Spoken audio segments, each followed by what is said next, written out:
ఏవైనా చెకింగ్స్ చేసుకోవచ్చు, ఏ గోడౌన్స్ అయినా చెకింగ్ చేసుకోవచ్చు, చేసుకుంటారు. వాళ్ళు వచ్చినప్పుడు తక్కువ ఉండొచ్చు. కాకపోతే ఆ తక్కువ అనేది ఉన్నప్పుడు వాళ్ళు ఇన్ని తక్కువ ఉన్నాయని ఆఫీసర్లు కూడా చెప్తారు.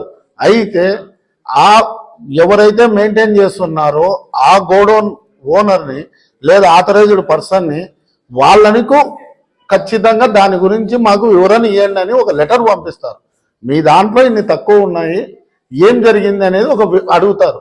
అది అడిగినాక తిన్నామా లేదా అనేది అనాలా కానీ అది అడిగినాక దానికి వివరణ మేము ఇవ్వకపోతే ఎవరైతే ఆథరైజ్డ్ పర్సన్ చెప్తాడో దానికి వివరణ ఇవ్వకపోతే మీరు ఆపాదించాలా కానీ అసలు అది జరగక ముందే ఆడ చెకింగ్ వస్తున్న వెంటనే మీరు ఇవ్వడం ఏందండి? ఇంకొక ఆయన ఈరోజు ఇప్పుడే చూసిన రచనా టీవీ చైర్మన్ చలంరెడ్డి బియ్యం అమ్ముకున్నాడంట. అసలు గర్భిణీల బియ్యం అమ్ముకున్నాడంట. అసలు ఏమన్నా సంబంధం ఉందే? ఏం మాట్లాడుతున్నారు? అర్థము 10 మందికి అర్థమయ్యేటట్టు చెప్తారు కానీ మా కాడ టీవీ ఉంది, మా కాడ మైక్ ఉంది అని చెప్పేసి ఇష్టం వచ్చినట్టు మాట్లాడకూడదు కదా. దానికి ఒక పద్ధతి ఉంటుంది. నీకు తెలుసా? అర్థమన్న ఉండాలి కదా. 6 నెలల ముందే మాకున్న కొన్ని ప్రెజర్స్ వల్ల మేము ఆథరైజేషన్ వేరే వాళ్ళకి ఇచ్చేసినాం. వాస్తవంగా అది అందరికీ మీకు తెలియదేమో, బేతంచెరులోని అందరికీ తెలుసు. ఇచ్చేసినాము. మేము అసలు పోవడం లేదు, ఆ సైడ్కి కూడా పోవడం లేదు. అసలు దీంట్లో మా పేరు ఎందుకు తీసుకున్నారు మాకు అర్థం కావడం లేదు. ఎక్కడో లారీ దొరికింటే అది చలంరెడ్డిదంట. దొరికినేది ఎవరిదో మీకు అందరికీ తెలుసు. బెంగళూరు పోయిన రూట్లో దొరికినేది ఎవరిదో లారీ అందరికీ తెలుసు. దాన్ని మా గోడౌన్ సంబంధించిన గోడౌన్కి ఆపాదించడం ఏంటండి? అసలు ఏమన్నా మాట్లాడితే మనము కొంచెం అర్థం ఉండి మాట్లాడాలా. మీకు అనుమానం ఉంది అని రాయండి. పేర్లు పెట్టడం ఏందండి? పేర్లు చెప్పడం ఏంది? అది అధికారులు తనిఖీ తర్వాత మొత్తం ఇస్తారు కదా. అధికారులు తనిఖీ చేసినారు. అధికారులు తనిఖీ చేయడం అనేది సర్వసాధారణం అండి. దానికి మేము ఎప్పుడు కాదన్నా వాళ్ళ రైట్స్ ఉన్నాయి. వాళ్ళు వస్తారు, చూస్తారు, తక్కువ ఉంటే వివరణ అడుగుతారు. వివరణ మేము ఇవ్వకపోతే అప్పుడు మా మీద ఆపాదించాలి కానీ ఇప్పుడు ఎందుకంటే డిస్పాచెస్ జరుగుతుంటాయి. వాళ్ళు వివరణకు మేము ఇవ్వకపోతే వాళ్ళు మా మీద ఆపాదించాలి కానీ వివరణ జరగక ముందే బొక్కేసినారు. ఒక ఆయన ఆంధ్రజ్యోతి ఆయన పేపర్లో రాయడమే.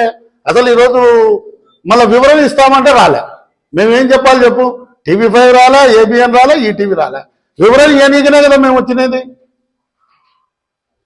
రాలేదు.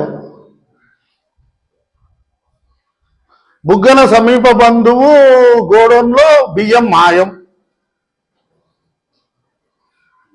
ఏంది మాటలు అవి? సరే, గవర్నమెంట్ ఒకవేళ బియ్యం మాయం అయితే గవర్నమెంట్ 60 రూపాయలు వసూలు చేస్తుంది. ఈ రోజు ఈడున్నే అందరికీ తెలుసు. ఒకవేళ బియ్యం అమ్ముకుంటే ఎంతకు అమ్ముకుంటున్నామండి? ఎంతకు అమ్ముకుంటున్నాం మనం? 30 రూపాయలకు 40 రూపాయలు. ఎప్పుడైనా మేమైతే కట్టాల్సిందే కదా గవర్నమెంట్కు.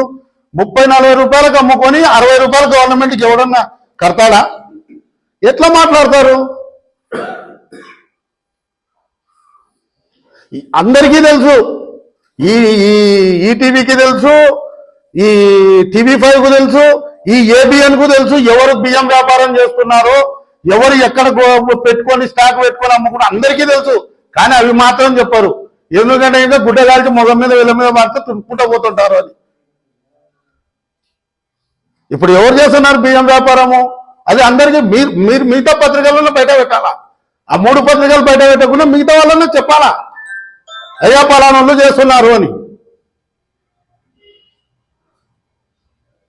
ఎవరు చేస్తున్నారు చెప్పాలన్నా పేర్లతో సహా అన్ని బయట పెట్టడం బాగుండదు. అవి రాయండి ముందు. అవి రాయకుండా ఊకేదో గోడౌన్లలో నేను చెప్తున్నాను కదండి, ఇవి సర్వసాధారణం. కర్నూలు జిల్లాలో అన్ని గోడౌన్లలో, ఉమ్మడి కర్నూలు జిల్లాలో అన్ని గోడౌన్లలో చెకింగ్ జరుగుతున్నాయి.